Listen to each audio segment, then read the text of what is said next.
Excellent. Thank you, Diane.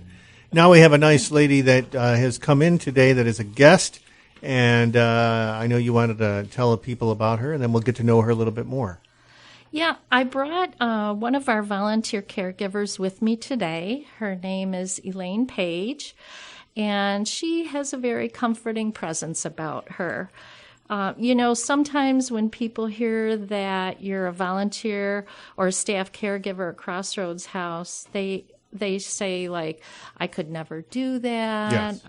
Are you crying and sad all the time and depressed? And I believe that what Elaine has to share will echo the feelings of a lot of us that care for people at the end of their lives. So I want to welcome Elaine Page and let her share her heart with the rest of the community. Welcome, Elaine. It is a delight to meet you. I have watched you on stage and sing for many years.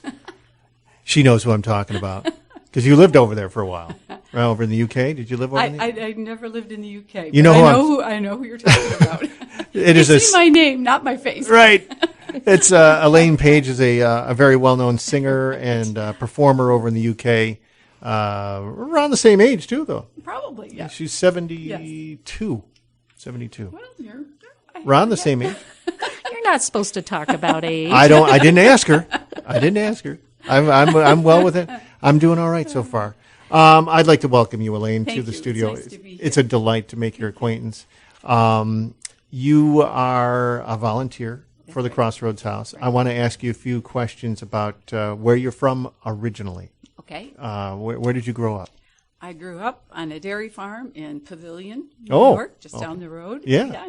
Yeah. And my parents had a dairy farm there, and graduated from Pavilion Central School several years ago, and then moved to many places after that. Expand on that now. Where did you, after you graduated high school, what was the inspiration? Why did you want to see the world? What happened? Well, at that point, my husband and I decided that Peace Corps was going on at that time. Peace Corps. Also, there was a lot of work in terms of various religious organizations doing community development. And in that aspect, we went through training, and then we ended up in Indonesia. That was our placement in community development. So we lived in a rural village in northern Indonesia, and so that was part of our experience. And then I've lived in Lancaster, Pennsylvania, and several other places, but had the good fortune to come back to be with my family a few years ago here in Western New York, and with my dad and my stepmom and my siblings. So it's been wonderful to make that circle. You nailed it. I was going to ask what brought you back, and it was to be with family. My dad was getting up there, and I was able to be here for the end of his life and the end of my stepmom's life, and so it's been terrific.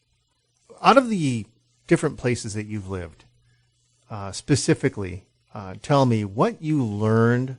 I've recently gone on the air and talked about how we as Americans need to learn about different cultures and why they do the things that they do before we go in and condemn them or not condemn them on the way they live and the way they do things. They've done that their whole lives, just like us have done things our whole lives. But that's their culture, and we need to immerse ourselves before we go there and condemn their way of life or the way they treat women, animals, religious policies, political policies. It's all different all the way around the world, and that's my history coming out of me. That was what my degree was in. But I tell people that all the time. You need to learn about the culture first. What did you glean from any of the areas that you went to? Well, the area where I lived was, as I said, was rural, and we had neighbors, Indonesian neighbors, and there was an intergenerational. Grandpa and grandma, children, parents lived in a home just near us, and the grandfather became ill, and I was just so impressed about the way the whole family cared for him. The children, everybody just stepped in to care for him and be with him, and he died at home with the children surrounding them, and the neighbors and friends came, surrounded them with their children, and it was such an inclusive experience, and sad at times. People would come and they would pray, but it was such a learning experience for me. And as I watched and visited them, I saw them carrying the body to the burial place, and it was such a learning experience thinking about what had happened for me when I was 6 years old. My parents, in their wisdom, thought it was good to go and stay with my aunt when my grandmother died. But as I watched these young children take part in this experience, it started me thinking about what I wanted to do when I returned to the States for my own family as well as for my work. Instead of being sheltered like you were as a youth from your parents about death, this exposed you to it in a totally different light. Exactly. And is that what was the divine inspiration, if you will, for you to get involved as a volunteer with Crossroads? Right. Certainly that has, along all of my work experience in Crossroads, when I moved to Batavia, I heard about Crossroads House, and I knew I wanted to volunteer there. And with the help of Jeff Allen and Kathy Penapento, I was an AmeriCorps volunteer, and they allowed me to choose Crossroads House as my site for that volunteer experience. Terrific. And as part of that, I learned about the history and how Crossroads House came about, and I was just amazed that the city of Batavia just took on this project, and learning what volunteers had done to create the space, but then also provide this wonderful home for families. And so I was so fortunate to be a part of that, and that was a huge learning for me in terms of, I had worked in areas of death and dying, but this creating a home for families was really a whole new experience. And that's, I'm glad you brought that up, Elaine. We're talking with Elaine Page, who's a volunteer with the Crossroads House and has a very unique and historical, we could do a whole segment on you. I might refer you to Lucine, and she might bring you in for Genesee Life sometime, and she interviews the movers and the shakers in the community, you know.